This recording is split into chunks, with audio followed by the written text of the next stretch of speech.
మీరు 50,000 కంటే ఎక్కువ డబ్బు తీసుకువెళ్తున్నారా? ఒంటి మీద ఉన్న ఆభరణాలు కాకుండా విడిగా బంగారం పెట్టుకు వెళ్తున్నారా? అయితే అందుకు సంబంధించిన ఆధారాలు చూపించాల్సిందే.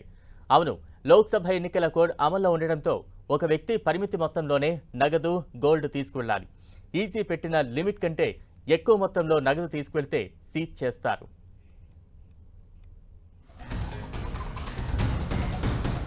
అమలులో లోక్సభ ఎన్నికల కోడ్.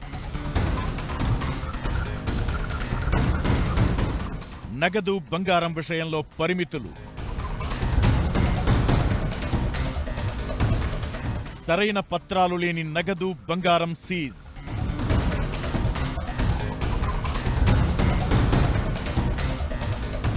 లోక్సభ ఎన్నికల వేళ పెద్ద మొత్తంలో నగదు, బంగారం, ఇతర వస్తువులు పట్టుబడుతున్నాయి. ధన ప్రవాహాన్ని, ప్రలోభాలను అడ్డుకునేందుకు చెక్ పోస్టులు పెట్టి మరీ అధికారులు, పోలీసులు తనిఖీలు చేస్తున్నారు. సేమ్ టైం డబ్బు, బంగారం, వెండితో పాటు ఇతర వస్తువుల తరలింపుపై ఆంక్షలు అమల్లో ఉన్నాయి. 50,000 కంటే ఎక్కువ నగదు తీసుకెళ్లేవారు అందుకు సంబంధించిన సరైన పత్రాలు చూపించకపోతే డబ్బును సీజ్ చేస్తున్నారు పోలీసులు. 4 రాష్ట్రాల సరిహద్దులున్న తెలంగాణలో దాదాపు 148 చెక్ పోస్టులు పెట్టింది ఈసీ. తనిఖీల సమయంలో 50,000కు మించి నగదు పట్టుబడితే ఆధారాలు అడుగుతారు. అంటే ఆ డబ్బు ఎక్కడి నుంచి వచ్చింది, అందుకు సంబంధించిన రిసిప్ట్, బ్యాంక్ స్టేట్మెంట్ ఏదైనా చూపించకపోతే నగదు సీజ్ చేస్తున్నారు.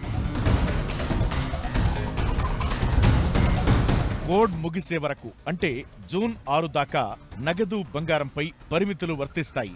50,000 కంటే ఎక్కువ డబ్బు తీసుకెళ్తుంటే అందుకు సంబంధించిన ఆధారాలు తనిఖీ అధికారులకు చూపించాల్సిందే.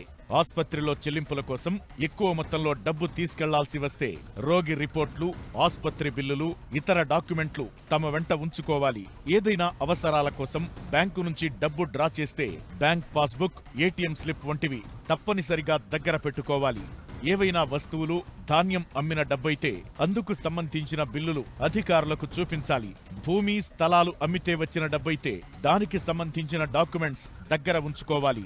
బిజినెస్ అవసరాలు, ఇతర ఖర్చుల కోసం డబ్బు తీసుకెళ్తుంటే అధికారులు తనిఖీలు చేస్తే అందుకు సంబంధించిన వివరాలను ఆధారాలతో చూపించాలి.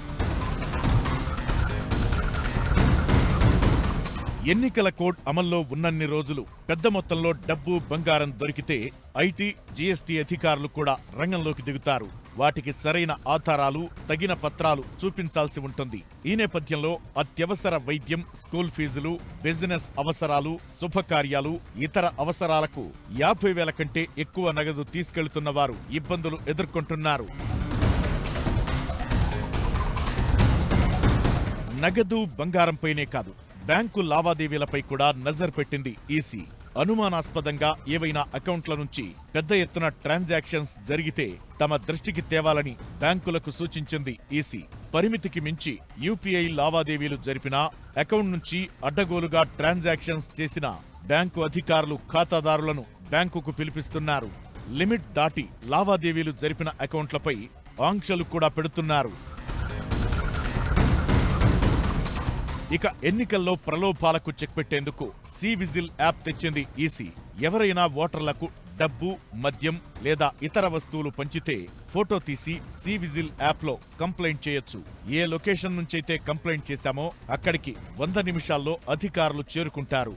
ప్రలోభాలకు గురిచేసిన వ్యక్తిపై ఏ చర్యలు తీసుకున్నారో కూడా సివిజిల్ యాప్లో అప్డేట్ చేస్తారు. అంతేకాదు, సభలు, సమావేశాల్లో ఎవరైనా కోడ్ను ఉల్లంఘించేలా మాట్లాడినా రికార్డ్ చేసి సివిజిల్లో కంప్లైంట్ చేయొచ్చని సూచిస్తోంది ఈసీ. ఈ యాప్ను ఘటన జరిగిన చోటు నుంచే వాడాల్సి ఉంటుంది. ఒక దగ్గర వీడియోలు, ఫోటోలు తీసి మరో దగ్గరికెళ్లి అప్లోడ్ చేయడం సాధ్యం కాదు. పాత ఫోటోలతో కంప్లైంట్ చేసినా సివిజిల్ ఫిర్యాదు స్వీకరించదు.